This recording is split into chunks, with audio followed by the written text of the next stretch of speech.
culture is called an emotion, and a sustained emotion is called a mood, right?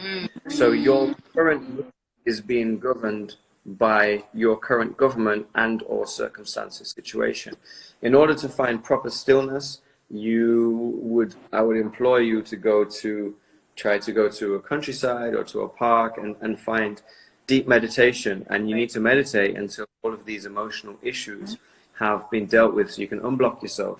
You can deal with the emotional issues. You might cry, you might be mad, you might be scared, etc., etc. But eventually you'll go through that and you'll find peace and stillness. And that's where you want to try to get to, is where you are able to meditate and not think of anything. You're just being. And that will replenish your emotional budget. But until you do that, you might be emotionally drained and have a small emotional budget. I have a very high pain threshold. I have a very high emotional budget and tolerance. That's why I'm able to take on lots of energy and channel it into positivity, whereas a lot of people kind of will collapse. But the foundation of that is what I eat. Right. And what you put into your diet. What you put into your body essentially is the energy that you're feeding yourself too. Yeah. And being mindful of that just sets the tone for it all. Wow. So how you're getting to balance. That's beautiful. Thank you. I'm going to bring my doctor friend in now. So listen in. We're going to be talking about nutrition stuff. Okay. Thank you. Okay. Respect. Respect. Okay. Where you at? Because we need some doctors that actually speak about these things that are going on. All of these officials don't know shit. Peace and blessings, brother. Respect. It's like a party being on your live. Yo, I mean, everybody's at home right now just on their phones, isn't it? So they're going to stay. Right. So you're in Thailand right now? I'm here, staying away from the West. I don't trust them. I'm not even going to speak about it, but let's just say I'm staying here and observing. That's what I'm doing. Yeah. Good for you, man. Good for you. You're in a good space. Yeah, I'm trying. I lived in Thailand for a little while, so it's one of my favorite countries to be in. Oh, amazing. Which part? So I lived in Chiang Mai, which is like the digital nomad capital of the world. Yeah. And I also lived in Phuket for a little while as well. Which is kind of... Right. What I was going to say to you is, can you just introduce yourself for the people? I feel like it's important we start to do this regularly. Because a lot of people, what are you supposed to do with the thing that's going on? How do you boost immunity? And people want to hear it from me because I'm healthy, but they need like that certificate to say that, you know, like Dr. Laila Afrika would say, you know, the white man has said your brain is in your head. So now that is valid. Forget all the lifestyle stuff. Just once you have the certificate, then people will listen. So you have the certificate. Can you introduce yourself and also tell people about your book? Yeah. I'm a pharmacist, actually. Pharmacist turned herbalist. I was a pharmacist for a long while, and I started to gain weight. I had high blood pressure since I was 16, and I got really unhealthy at a very young age. And so I was trying to figure out what to do. I tried every diet there was, essentially. Jenny Craig, whatever it is out there, I tried it. I tried every exercise routine. It didn't work. And so out of desperation, I tried a plant-based lifestyle in 2011, and I lost 32 pounds, eventually lost 50 pounds, and I normalized my blood pressure. So it made me feel like a hypocrite working in the hospital. And so I initially, you know, helped people from the hospital by basically writing plant-based prescriptions. And then I essentially left, moved to Japan, where I studied Okinawans who eat a plant-based diet, live to 100, no disease. And so you went to Okinawa? I lived there for about, I lived there for about 4 years. So I moved there in 2013, left in about 2017, and after that, I sort of traveled the world for about 2 years. You know, I moved to China to learn traditional Chinese medicine. I went to Thailand where I learned a lot about herbal cooking. And then to India where I did yoga and Ayurvedic medicine and meditation. Well, by the way. What was that? The Thai people have some of the best. I've been coming here for 5 years. They have some of the best food in the world, hands in down. the world. And the funny thing is, there's no chemicals in it. Like, they're using real ingredients. Right. So, you know, but after leaving Thailand and leaving India, I went to Africa and then Honduras and then Peru. And then I came back here to the States where I wrote my book, Education Over Medication. And that's sort of where my story, I always say, re-began, because, you know, I was really on this like hiatus trying to figure out. I just knew, like, even though I knew everything about medications, I knew it didn't work. I didn't see it healing anybody. I just saw it treating people. And after being healed myself, I understood what healing was. I understood that it wasn't treatment. And so I pretty much just set out on this course where I was trying to find out, well, what is real healing? And that's why as I was traveling, I was just trying to find any herbalist, any, you know, chef who was plant-based, any spiritual guru I could study with to learn more about it. And so that's pretty much my story in a nutshell. And so here we are with the coronavirus or corona pandemic. I don't know what angle you want to talk about, because I've talked about it from so many different angles.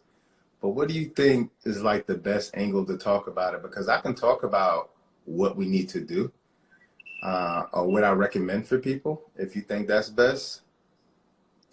I think that actually first you should speak about the symptoms of radiation poisoning. So let's talk about 5G. Go for it. So what's really interesting is,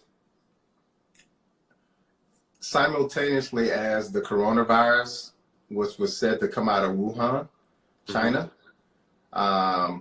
they were also releasing 5G. 5G was going global at that point, and actually Wuhan was basically ground zero for it. So Wuhan in China was the area where 5G was being exploded, right?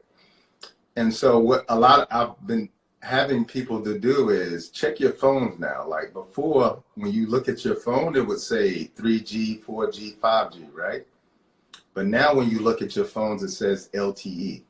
So they switched it up, and everybody knows, especially travelers like you, when you're traveling, you're getting SIM cards. It's like the worst data plans ever. And so you're on like LTE, right? And so that's why the service is so poor now. And everybody's trying to figure out why it's so poor. Well, they switched it up. It was the 5G. And so to go back and sort of kind of explain the dangers of 5G is this. In 1918, when they first had the Spanish flu pandemic, which killed between 50 and 100 million people, that was also around the time that they were introducing radio broadcasting worldwide. You understand? So this was the first time humans were being exposed to radio waves, right? And all of a sudden you had this Spanish flu pandemic that kills about 50 to 100 million people globally. And here we are, fast forward, and there's been times in between that where we've increased the cellular radiation from LTE to 3G to 4G to now to 5G, and then the same things are happening. And so when you think about that was the time when there was another pandemic. Exactly. So when you really think about it in the grand scheme of things, you think about radio waves when it comes to like the radio. When you think about things like our microwaves, of course, like everybody's been told like you shouldn't microwave your food, right? Because it kills the food. And then the same thing applies when it comes to EMF radiation as well. So you have to understand, and I think I heard you talk a little bit about this, but our bodies are electrical. And the two primary organs that are electrical is our brain and our heart. So that's why when people flatline and they have no heartbeat, you have to get the paddles and electrocute them. Actually, what you're doing is sending a shock in the body to create that electric flow again. But the bad thing about cellular radiation is that, especially with like 5G, it's supposed to come down from the tower and hit the ground and disperse. Yeah. And that way it grounds out, and you don't have to worry about it affecting the cells. 5G doesn't do that. Yeah. It bounces up and hits our body, and now it can affect the cells. Like being in a big microwave. Essentially. And so what we've seen, and some recent data just came out, the National Institutes of Health, they did some research, and they took about a sample size of 355 people who died in Italy, because they have the most deaths right now. They have over 11,000. So they took a sample size of 355, and they found that 99% of the 355 people, 99% had a chronic illness, meaning they had high blood pressure, they had diabetes, they had high cholesterol. So I say all that to say, the important thing that we learned not only from that study, but we learned also from, sort of what our message has been is the number one way to protect yourself is to be healthy, right? Because that study is showing us, like, we constantly see from country to country, 80% of the people are not affected at all. They contract the virus, but they have little or no symptoms. They're just a carrier. They affect people who are in the risk categories. So the people who are immune compromised, the people who have pre-existing conditions like respiratory and upper and lower respiratory infections, people who have chronic illnesses, people who have gone through chemo. All of these things are what's put you at risk. And the other thing is people who smoke. Because you have to understand, like, if you smoke, especially cigarettes, like, they damage the vessels in your bodies, okay?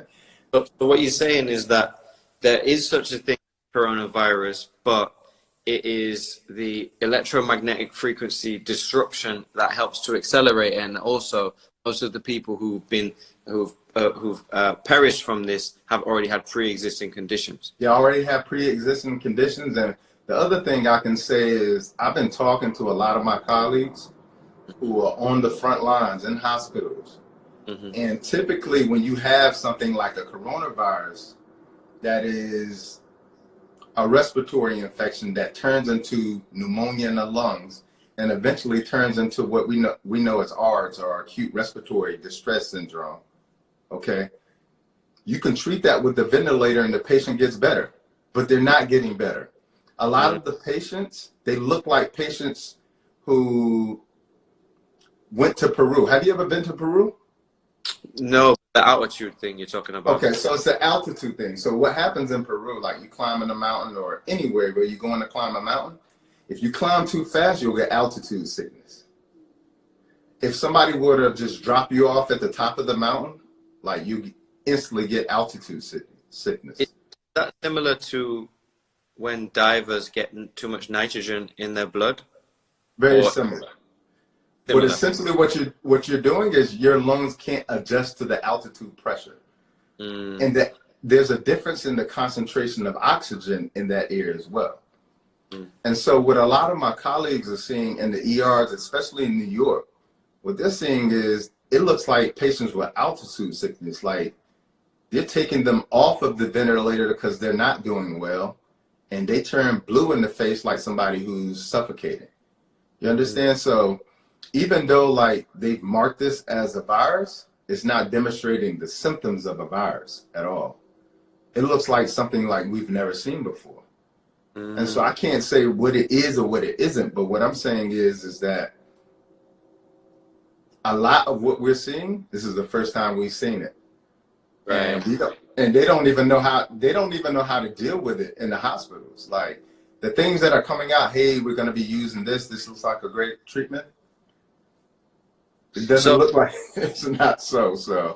Your colleagues, are they experiencing, because this is, I think, is one of the issues that a lot of people are really interested in finding out. Are they experiencing like lots of contact illnesses? Are they experiencing, so they're dealing with these patients, are they getting sick as well, or is it the patients Or, Yeah, some of them are getting sick, and the main reason they're getting sick is because there's not enough of the N95 masks.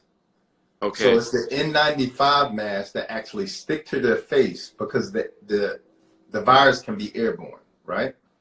So because there's not enough N95 masks, a lot of the healthcare professionals who are on the front line can't protect themselves, okay? And then the other issue is that there's not enough ventilators. So when somebody goes into like respiratory distress, you usually put them on a ventilator. But we don't have enough. Like, we're tens of thousands short in the US. Right. So the ventilators are all being occupied right now. But your colleagues that are then getting sick, they're recovering though, right? Because they're young, they're healthy. A lot of them are recovering. The ones who are healthy, all of the ones that I know, every colleague that I know have been exposed. They either had no symptoms or they had light symptoms, and in about 5 to 7 days, they're just fine. They're fine. Yep. Okay. So what would you say? Let's talk about immunity. What is? Because I posted your video earlier about immunity. What is the importance of immunity? Why do we need it? Okay. Well, the body has adjusted to protect us from everything. Like, everything from, if we were to stick our fingers down our throat, we would gag. Like, the body is designed to protect us and also to reproduce. That's all the body is. Like, all of everything else is basically broken down into those two mechanisms, right?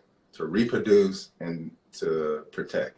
And reproduce can be the reproduction of cells, regrowing organs, like that sort of thing. Well, the immunity is part of that line of defense that protects us from ourselves. And what I mean by that is, when we bring anything foreign into the body and it's introduced, the immunity is sitting there basically like a sniper, waiting for anything that comes into our body, because the main way we introduce things to our bodies that are foreign is through food, right? Or through breathing, through our orifice, essentially. And so the immunity is there to protect us, right? And it does that in a variety of ways. The number one way is to see a foreign critter, it attacks it, it puts a tag on it, it creates an antibody, and that antibody is basically like, I'm going to prevent you from going inside of any cell. Because that's essentially what a bacteria, a virus, and especially a virus wants to do. It wants to get inside of the cell and just take over the machinery. And so there's a virus and a bacterial infection, right? So people washing their hands with using antibacterial stuff. Right. And the thing is about a virus isn't dead, it's not alive either. It needs a host. And so it's the same thing with antibiotics. Antibiotics do not work against viruses, no viruses. So even when you go in and you have the flu or pneumonia, you have, which could be viral, or you have an ear infection that could be viral, and if they give you an antibiotic, they did you a disservice. They've done you a disservice, because antibiotic is antibiotic is life, so it's against life, but it's against bacteria. You cannot fight against a virus. So it kills off the bad bacteria, but it also kills off the good bacteria. So you become weak. You become weak because when you kill the good bacteria, it's the good bacteria in your gut that makes 80% of your immunity. See, 80% of your immunity is actually created in your gut. So when you kill the good bacteria with the antibiotic, you not only have to recover from the infection now, you have to recover from the actual antibiotic now. That's why most women who take an antibiotic, they end up have to also taking something for a yeast infection. Because it just killed the good bacteria, now the bad bacteria can overgrow. They have to take, and then they have to take probiotics. They'll end up, they'll have to take a probiotic, but most of them end up having to take an antifungal for the yeast infection as well. And if you take probiotics, then it's just going to feed the yeast infection. You have to get rid of the. So the probiotic is essentially pro-life, right? So it's the good bacteria that's supposed to already be in your gut. And because the antibiotic just killed it, what you're doing with the probiotic is trying to replace the good bacteria that the antibiotic just killed. Okay, so back to immunity. You were saying that you have the snipers, which are the white blood cells, but it's basically anything that comes into your body. Your body assesses what it is. It sees if it's harmful or if it's good for you. If it's good for you, it lets it, or it attacks it, neutralizes it, and then you get rid of it or whatever. So what would you say to people who are sitting at home thinking right now, how do I boost my immunity? What things would you tell them to continue? Yeah, well, the first thing is you have to take care of your gut. So that means eating fruits, vegetables, nuts, and seeds. And the reason why that's so important is because that probiotic or good bacteria feeds on fiber. And the only foods that have fiber is fruits, vegetables, nuts, and seeds. So you have to feed the good bacteria so it can actually manufacture the immunity that you need in the first place. Because again, the gut is where 80% of the immunity takes place, right? And this is manufactured. So that's the first thing. The second thing is you have to stay hydrated, because when your cells are hydrated, just think of like this. The difference between a grape and a raisin is simply hydration. And when we're dehydrated, our cells are dehydrated and they look like raisins. So we have to stay hydrated. The third thing is the sun. The sun is, you know, the magnificent thing about the sun is it's 93 million miles away from Earth, but the sun rays reach us, they hit our skin, and they convert the good cholesterol in our bodies into vitamin D. And vitamin D plays a critical role in our immune system, okay? The other thing you could do is, I recommend this for everybody, but everybody doesn't love it, is in your showers with cold water. So take a cold shower for at least 30 seconds to a minute. Yeah. And so what that does is it hits your lymphatic system, which is right under your skin, and it stimulates your lymphatic system, which is crucial because your lymphatic system is like the toilet system in your body. It dumps out acidity, mucus, it dumps out cancer, because that's also where when you kill cancer cell, it goes into your lymphatic system.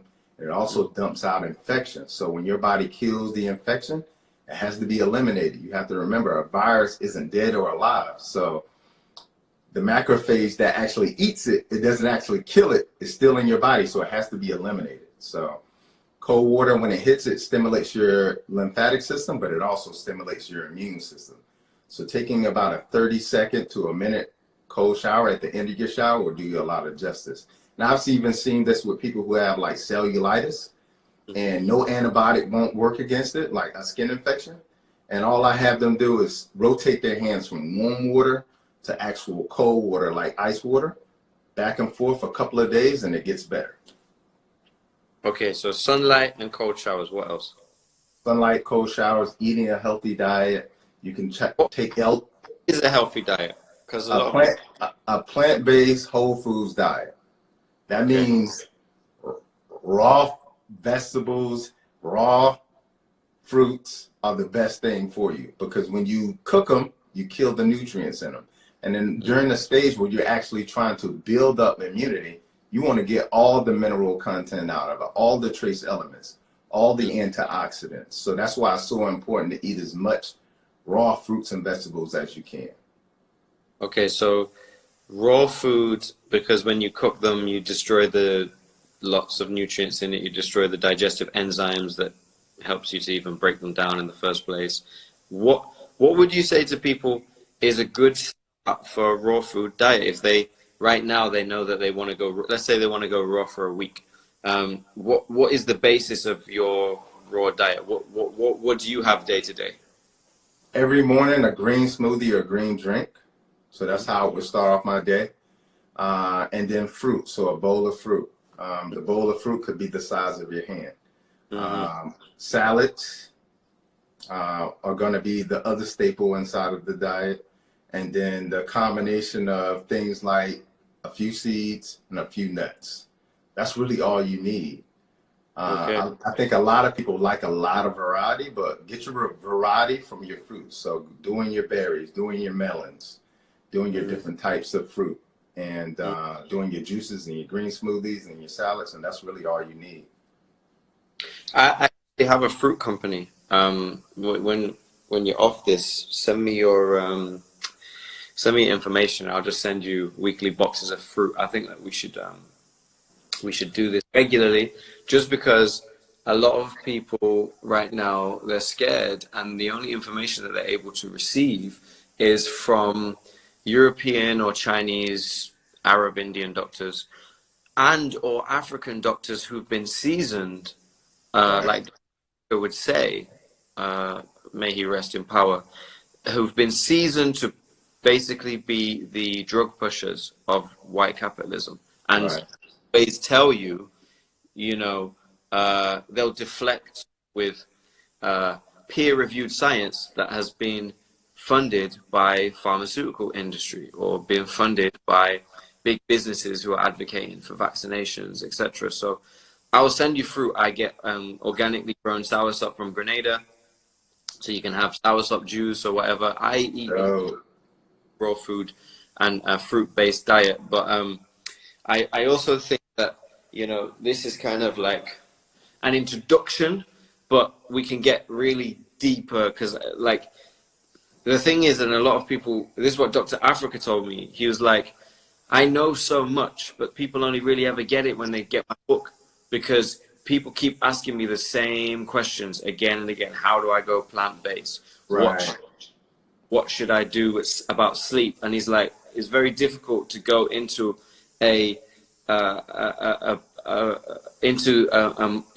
microbiology, which is essentially what we're talking about here, when people are asking you very, very basic things. So it's like you can't forward the conversation.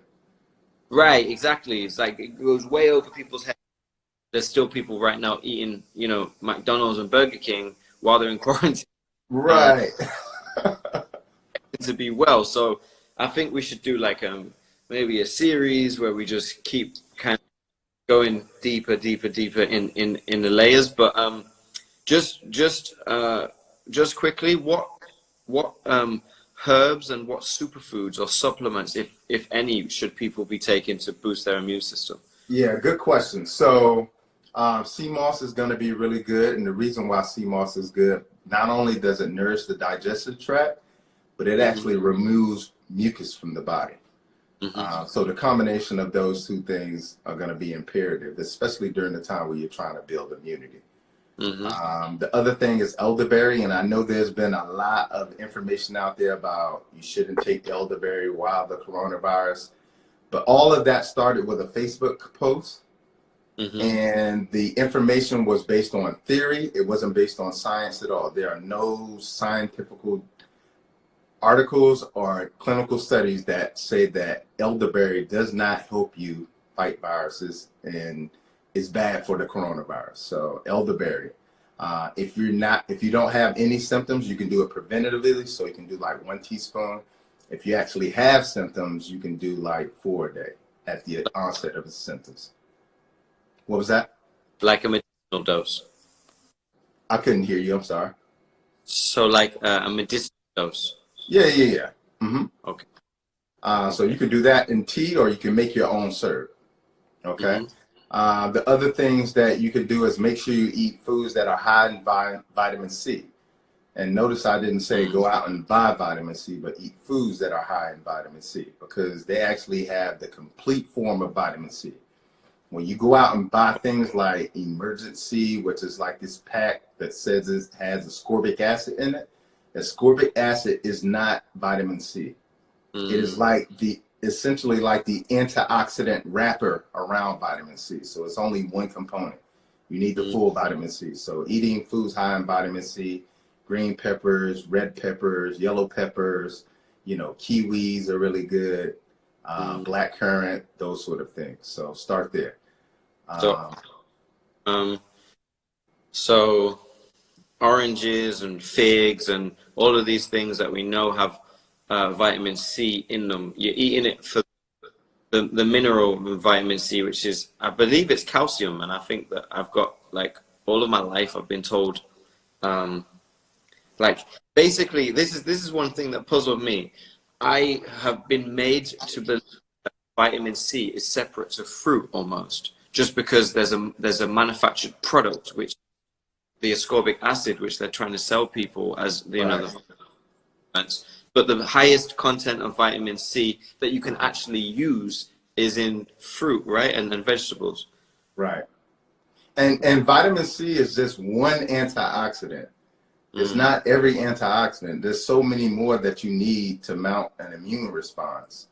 But the important thing to understand is even when they discovered vitamin C and they did the initial clinical studies in the 1930s, they compared eating actual paprika, which is a pepper, with taking just ascorbic acid, and the pepper beat the ascorbic acid every time. So that's why I'm saying it's really important to understand that we've been taught vitamin C is something that you buy in the pharmacy and it's a powder, but vitamin C is something you have to get out of a whole food to get the full benefits. Okay. Okay. So I see that you have CMOS capsules, right? Yeah. You have CMOS. Yeah, the capsules I have Iris moss, bladderwracks, and then burdock. The reason why I put the burdock in there is because the burdock is a blood nourisher, so it nourishes the blood, but it also cleanses the blood too, and that's going to be really important too because your blood is the river of life. And then the burdock and the bladderwracks and the Iris moss, they have 92 minerals that you need, and most of the foods that we're eating today are deficient in minerals. Okay, I mean, I sell CMOS. I just wanted to plug your thing because, you know, it's all love. I appreciate it, brother. That's a CMOS challenge where you're just eating CMOS and fruits for a week. And respect, man, you know, respect. Let's say we sell CMOS. We sell tons of CMOS. I'm actually a CMOS company because I didn't have the supply chain. I was buying it from somebody and then reselling it. But now we're planting right now in Jamaica the lines, basically the undersea farm that is going to grow on, so that our divers are harvesting from. Oh, that's dope. Rather than our divers, well, not our divers, but harvesting from a CMOS company, and I just get the CMOS and then I package it and what I want the full. So when that is underway, I'll let you know and I'll give you a good price please. on the CMOS. Where can people buy your book? So you can go to Amazon or you can go to drbobbyprice.com. So Amazon or drbobbyprice.com. And what's the name of the book? Can we see it? Yeah, let me grab it for you. It's Vegetation Over Medication. So the reason why I named it that, and a lot of my colleagues got really upset about it, was, you know, I wasn't able to heal myself with medicine. I had high blood pressure for almost a decade. And when I healed myself by just eating right and using a few herbs, it just let me know that I was doing it backwards.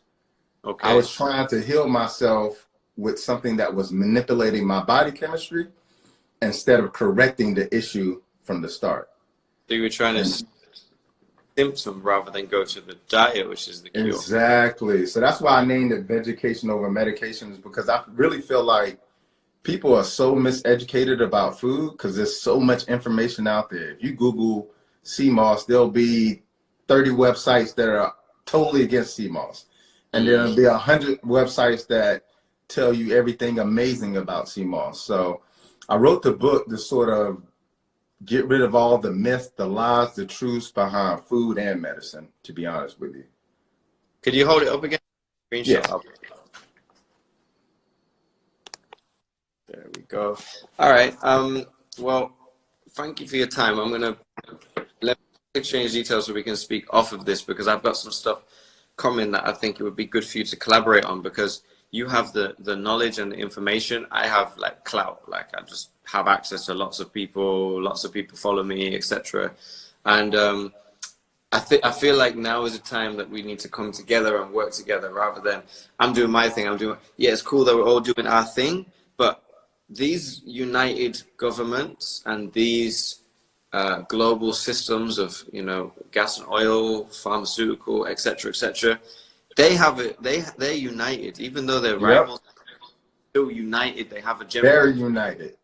right. And so I think now is time that we start to do that. So I was just speaking to one of my elders. I don't know if you're familiar with him. His name is Dr. Aris LaTham. Yeah, man, I love him. Yeah. So Out in Costa Rica, right? yeah, he's in where is he right now? He's in the Cayman Islands, but he's from Panama.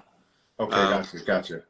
But which is next to Costa Rica anyway. And he's been raw vegan now for 44 years. Yeah. And he just told me, he said he was researching no, he was catching up on Dick Gregory's interviews because he helped Dick Gregory to do a lot of the fasting stuff, and Dick Gregory to bring it. And he was actually the first person that brought Dr. Sebi to New York in the 1980s. So he's like an OG that nobody really knows about, but I'm going to help him build this brand. And he was saying that the most brilliant times in Dick Gregory's life was fasting. And so he said he's just going to do an indefinite juice fast now. He said that's it. He's just going to, I think he's 73 or 74, and he's just like, yeah, that's it now. I think I'm going to prepare and help people to understand how to do the raw food chef thing. But he's like, I'm just gonna be on juice now. That's it. Yeah. I was like, oh, that's a different level. Yeah, he's gonna. I don't even think like when he walks around, he's gonna be like levitating as he walks, man. Because I did like a 21-day juice fast, and man, it's hard to talk to people. You get it's everything. I did a 30-day in Jamaica, and I was like, you know, when you just like this. I need to meditate. That's what I need to do. Right. So yeah, I couldn't do it because I'm in this space where I'm really trying to, like you, man. I'm just trying to serve my purpose and help educate the people, empower the people.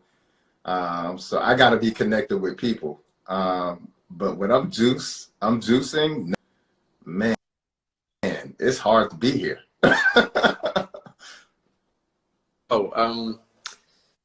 Someone said, "Are you a real doctor?" Someone needs to know that that your brain is in your head. Yeah. So I'm a pharmacist. I always let people know that. So I'm a doctor of pharmacy. I went to Mercer University and got my doctorate of pharmacy. I also have a bachelor's in chemistry and exercise physiology. So those are my credentials. I'm also a plant-based nutritionist. So those are my credentials. Okay, cool. So you're still a doctor, like it's remarkable. Yeah, man. I don't even take offense to that, like that question. You know, because what you're doing is so different to the agreed upon norm. And when I was studying how allopathic medicine came about, I read a book, I have to get the name of it, but it was basically about how they incorporated into allopathic medicine naturopathy and holistic medicine to kill it. That's why they incorporated it. I lived with two doctors, and one of them she was doing her degree, and while she was doing her degree, in the 5 years of studying medicine, she did 30 hours of nutrition. And it's like, you have a food industry that don't speak to the pharmaceutical industry. We have a pharmaceutical industry that don't speak to the food industry. And in between, money. Yep. And that's exactly what it is. We have a healthcare industry that isn't concerned about health. It's based on disease. And we have a food industry also that isn't concerned about health. It's based on taste buds. So that's why we suffer so much between the two. And when you think about the pharmaceutical industry, it isn't based on cures. It isn't based on actually healing people. It's based on manipulating the body chemistry. And so as a result of that, you know, that's why we are where we are. We're using their information and their thinking, their reductionist thinking, where you look at parts of the body instead of looking at it like this whole symphony. And that's how the body is designed. It's designed like a circle, a symphony. It all works together. When the heart is failing, the kidneys are also failing. And that's why we don't have answers. Even if there's good doctors out there who are really trying to help, that's why they can't help you, because they don't have a holistic approach. They think of you in organs and systems and parts and sections. They don't think about the whole existing of the being together and how it works, not only within itself, but how it works with nature also. And so that's what the failure becomes. Okay, I'm going to end this live just so it can be saved, so that people have access to it. Okay, cool, bro. Yeah. Do me a favor, type your Instagram for me so I can pin it. Okay. And yeah, when I book that book was, and I was actually gonna have, I'm actually doing a recipe book right now, and I was gonna have Dr. Afrika. We'd already spoken about it. I was gonna have him. There you go. Let me pin it. I was gonna have him write the foreword for it, because I only met him once, but the impact that he had on my life was so significant. He got me to a place of low vibration to a place of high vibration through reading his books and then applying the practices that he says in his books. And Dr. Aris LaTham is another brother who I just said to him, I'm going to build him a house in Congo and have him come and live. But you need to give people their flowers while they're alive. Right. I totally agree. And he was, you know, he's transitioned now, so he can't write it. But Aris said that he would write the foreword of the book, just because, you know, for whatever reason, people don't believe. It's like we have to debate that fruits and vegetables are healthy. Like, it's ridiculous. So I'm free and available if you are. Like, I'll come live, you know, every day, and during this time when people are in their houses. And if you want to come on as well, and, you know, talk about some of the things that we know people need to know. But thank you for your time, and respect. People go buy his book, go buy his products, and we'll be doing this more. Also, somebody please download this or screen record it and whatever, and then send it to me, and send it to which email is kind of, send it to fruitsandroots@gmail.com, so that people can have this. Then I can put it on my IGTV so that people can see it, and then I can tag you. But yeah, brother, thank you for your time, and much respect. Yeah, much respect to you too, brother. And I love what you do. I always have. And I love who you are, man. Much respect to you, man. So keep up all the light work that you're doing as well. All right, family, I'm going to come back in a second, but I'm just going to come off this so I can save. All right, respect. Peace and blessings. Yo.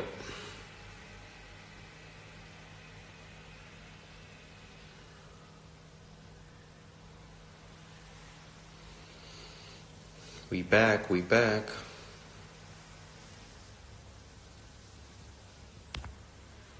This was the live that we just had with Dr. Holistic. Dr. Bobby laid it out for everybody.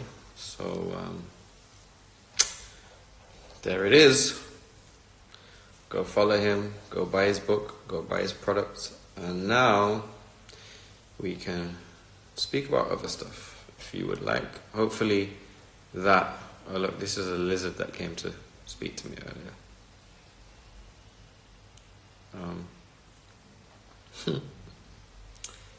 Hopefully that was informative. Here is, you know, just because, here is a picture of the sun. And maybe from now on, we'll just have like a sunset background or something. Y'all don't really need to see me. You can just hear my voice. Let me know if you would like to have more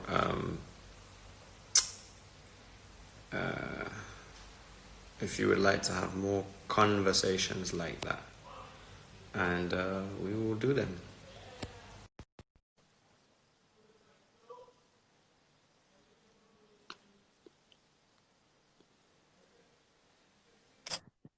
Yo, Hello, how are you? I am happy and healthy. How are you? Yeah, I'm good today. Yeah. Are you still Good. in Thailand? 100%. So what's your situation? Are you just sticking around until you can Um, leave or the, the so basically, I had been here for 2 months. So I got my 30 days, and I got a visa extension for 30 days. Then that time was up, so I went to Malaysia and came back, and I got another 30 days.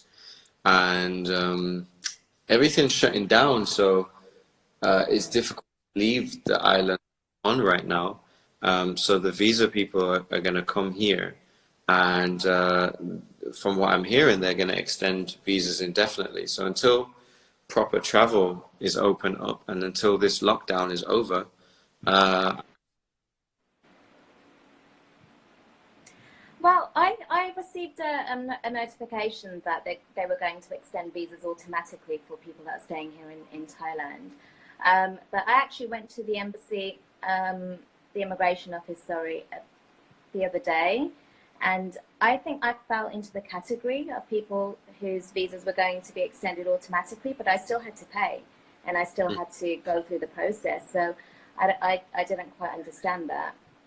I mean, it is ultimately a money thing as well. So I'm going to have to pay, but usually they would say you have 30 days and then you have another 30 days, and then you have to go out and come back. Whereas as long as this is going on, they will just keep extending the visas, but you still have to go through the process and register yourself with them.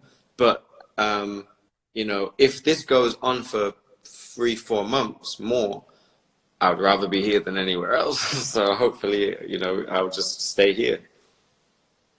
Yeah, yeah, me too. I agree. So, Shaka, I wanted to get your opinion on something. So, I'm in Chiang Mai, right? And people say that this area, the energy vortex is open, and this city attracts like good people with good vibes and so on and so forth. But here's the thing: I can't help but feel that people who claim to be spiritual are following a trend, like I believe I've got good intuition. I feel that I'm able to recognize the reality of what people are truly about. I truly believe that. And the last time I was here, I went to a few different events. I met up with several different people from the spiritual communities. Like, I'm into yoga, meditation, all of that. But I can't help but feel that this is a current phase. Like, people who claim to be spiritual aren't actually spiritual. They're actually following a trend because it's current right now. And I know that you've got a spiritual community on your Instagram. I know that you post a lot of things about empowerment of Black people, but alongside that, you do post a lot of other topical stuff that I relate to quite strongly. But what is your thoughts on spirituality? Do you think that it is turning into a trend where people who claim to be spiritual aren't actually? Oh, wait, come back. Pam, where you go? Don't know what happened. Request again, request again. That's a good question.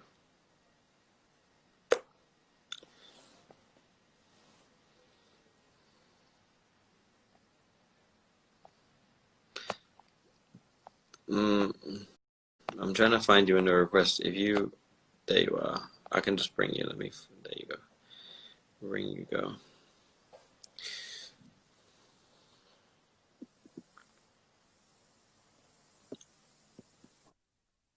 Yo, So can you hear me? I can hear you. Okay. Basically, spirituality,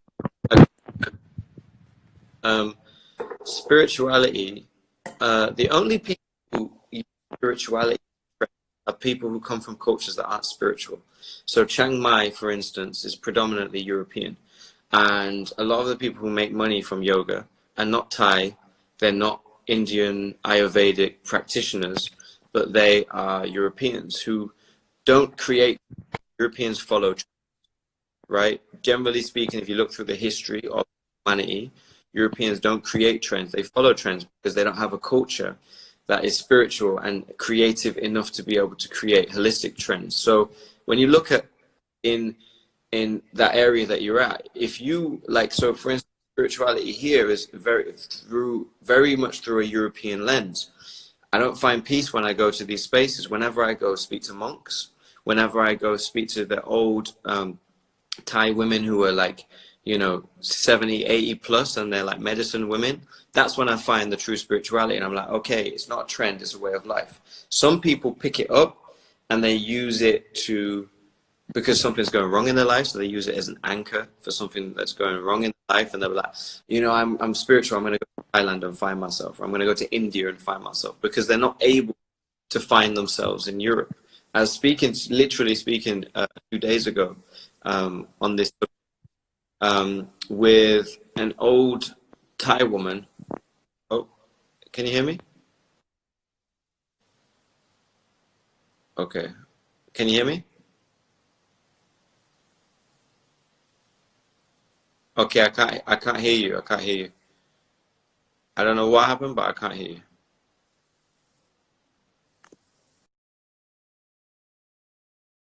I can't hear you at all. Guys, could you hear her? Or was it just me that it cut out for?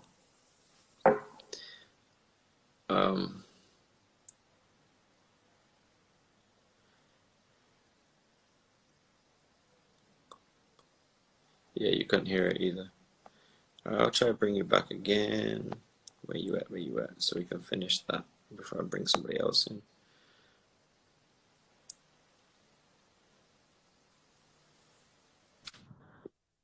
Okay, you're back. You cut out. I apologize. I think it's actually my reception here. So if that happens again, please do request me again, because I really want to talk about this. So yeah, continue as you were saying. Oh yeah, so I was speaking to this woman, and she was saying to me that she feels like since Westerners have come to Thailand, Thailand has become prostituted spiritually and physically prostituted with all the sex workers. And she says that.